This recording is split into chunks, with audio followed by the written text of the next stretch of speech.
आईटा की 81st annual general meeting और world air transport summit में मैं आप सब अतिथियों का भारत में स्वागत करता हूं, आपका अभिनंदन करता हूं। ये कार्यक्रम 4 दशक बाद भारत में हो रहा है। इन 4 दशकों में भारत में बहुत कुछ बदल चुका है। आज का भारत पहले से कहीं ज्यादा आत्मविश्वास से भरा हुआ है। ग्लोबल एविएशन इकोसिस्टम में हम न केवल एक विशाल मार्केट है, बल्कि पॉलिसी लीडरशिप, इनोवेशन और इंक्लूसिव डेवलपमेंट के प्रतीक भी है। आज Bharat global space aviation convergence का एक उभरता हुआ लीडर है। पिछले 1 दशक में भारत की सिविल एविएशन सेक्टर में ऐतिहासिक उड़ान से आप सब भली भांति परिचित हैं। साथियों, ये समिट, ये डायलॉग एविएशन के साथ ही ग्लोबल कोऑपरेशन, क्लाइमेट कमिटमेंट्स और इक्विटेबल ग्रोथ के शेयर्ड एजेंडा को आगे बढ़ाने का एक माध्यम भी है। इस समिट में आप जो चर्चा कर रहे हैं, उससे ग्लोबल एविएशन को नई दिशा मिलेगी। मुझे विश्वास है हम इस सेक्टर की इन्फिनिट पॉसिबिलिटीज को टैप कर पाएंगे, उन्हें और बेहतर ढंग से यूटिलाइज कर पाएंगे। फ्रेंड्स, आज हम सैकड़ों किलोमीटर की दूरी, इंटर कॉन्टिनेंटल जर्नी केवल कुछ घंटों में तय कर लेते हैं, लेकिन 21st सेंचुरी की दुनिया के सपने हमारी इन्फिनिट इमेजिनेशन रुकी नहीं है। आज इनोवेशन और टेक्नोलॉजी अपग्रेडेशन की स्पीड पहले से भी कहीं तेज है, और हमारी स्पीड जितनी तेज हुई है, हमने उतनी ही डिस्टेंट डेस्टिनेशन को अपनी डेस्टिनी बनाया है। आज हम एक ऐसे मुकाम पर खड़े हैं जहां हमारे ट्रैवल प्लान केवल धरती के शहरों तक सीमित नहीं है।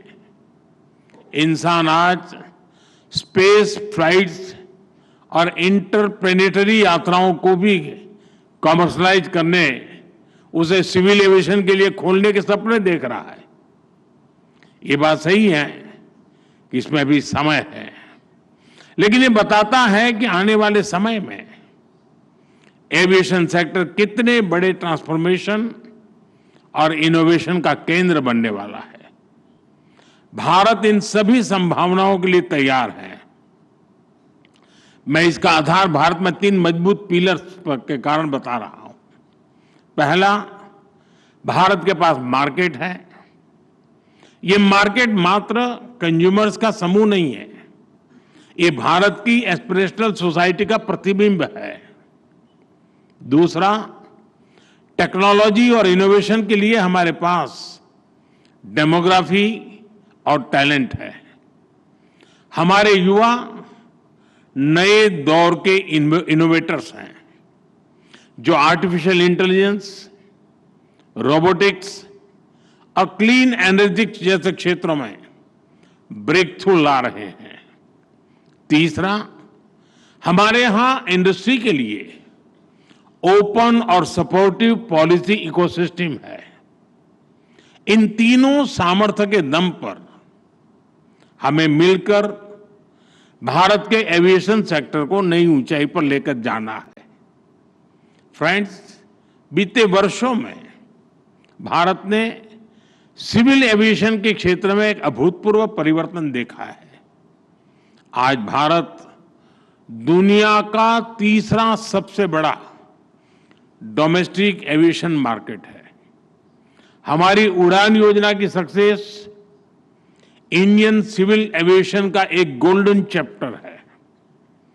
इस योजना के तहत 15 मिलियन से ज्यादा यात्रियों को सस्ती एयर ट्रैवल की सुविधा मिली है।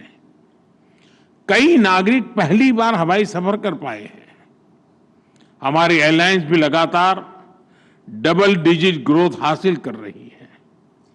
भारत और विदेशी एयरलाइंस को मिलाकर हर साल करीब 24 करोड़ यात्री 240 मिलियन पैसेंजर्स हमारे यहां उड़ान भरते हैं, यानी दुनिया के ज्यादातर देशों की टोटल पॉपुलेशन से भी कहीं ज्यादा। और 2030 तक ये संख्या 50 करोड़ 500 मिलियन पैसेंजर तक पहुंचने की संभावना है। आज भारत में 3.5 मिलियन मैट्रिक टन सामान एयर कार्गो से ट्रांसपोर्ट होता है। इस डेकेड के अंत तक ये भी बढ़कर 10 मिलियन मैट्रिक टन तक पहुंचने वाला है। साथियों, ये केवल आंकड़े नहीं है, ये नए भारत के पोटेंशियल की एक झलक है और भारत अपने इस पोटेंशियल को मैक्सिमाइज करने के लिए फ्यूचरिस्टिक रोडमैप पर काम कर रहा है। हम वर्ल्ड क्लास एयरपोर्ट इंफ्रास्ट्रक्चर में इन्वेस्ट कर रहे हैं। जैसा नायडू जी ने बताया, 2014 तक भारत में 74 ऑपरेशनल एयरपोर्ट थे। आज इनकी संख्या बढ़कर 162 हो चुकी है। इंडियन कैरियर्स ने 2000 से ज्यादा नए एयरक्राफ्ट के लिए ऑर्डर दिए हैं और ये तो अभी शुरुआत है। भारत का एविएशन सेक्टर एक ऐसे टेक ऑफ पॉइंट पर खड़ा है जहां से उसे लंबी और सबसे ऊंची उड़ान भरनी है। और ये उड़ान केवल भौगोलिक सीमाओं को पार नहीं करेगी, बल्कि ये दुनिया को सस्टेनेबिलिटी, ग्रीन मोबिलिटी और इक्विटेबल एक्सेस की दिशा में भी ले जाएगी। फ्रेंड्स, आज हमारे एयरपोर्ट्स की हैंडलिंग कैपेसिटी हर साल 500 मिलियन यात्रियों तक पहुंच चुकी है। भारत आज दुनिया के उन गिने चुने देशों में है जो टेक्नोलॉजी के जरिए यूजर एक्सपीरियंस के नए स्टैंडर्ड सेट कर रहा है। हम सेफ्टी, एफिशिएंसी और सस्टेनेबिलिटी पर भी उतना ही फोकस कर रहे हैं।